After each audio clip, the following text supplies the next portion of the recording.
Most bands have a guy in there somewhere, one, but not L7, and they're really an important special band, and we actually got to see them like the week before the shoot, which was pretty exciting after they hadn't been on tour in 15 years.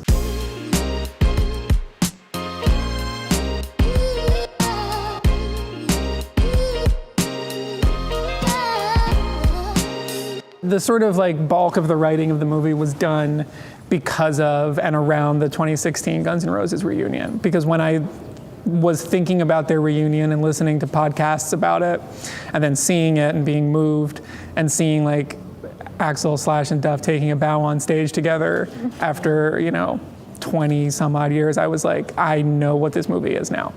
And I'm very keyed into like what has his behavior done to these bandmates over the last 25 years. And then what if all that behavior came from a woman instead of a guy?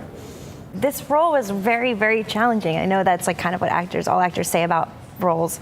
The way that Alex wrote it was so authentic with the drugs that she is on and in certain acts.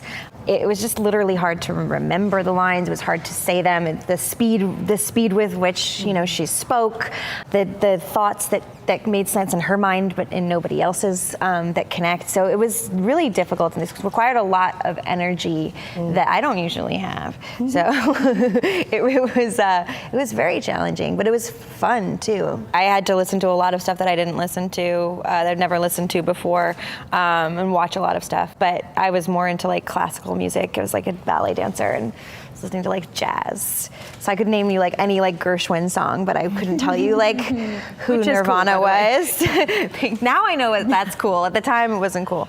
So no, this was a kind of like an immersion into a world that I didn't really know that well, which I thought was really kind of fun. Luckily, the kind of music that we were doing, it's not like I was doing Broadway, so I didn't have to like hit a high C. And I didn't have to learn what a high C was, aside from the ecto-cooler beverage. It's much more about the passion and the idea and the movement and the ideals behind that kind of music, and the ideals behind our band, and what this new band kind of stood for. And it was much more about that than being able to sort of sound pretty. Everyone sang or learned or played in the movie to one extent or another. So it's not just Lizzie, but everyone's vocals are in the movie, and everyone's playing is on camera. You're looking at some really wonderful women. It wasn't really hard. We didn't really have to try to gel, I guess. But it's interesting because in this concept, it really shows how women were pitted against each other, whether it's the industry or there's only space for one band or something. And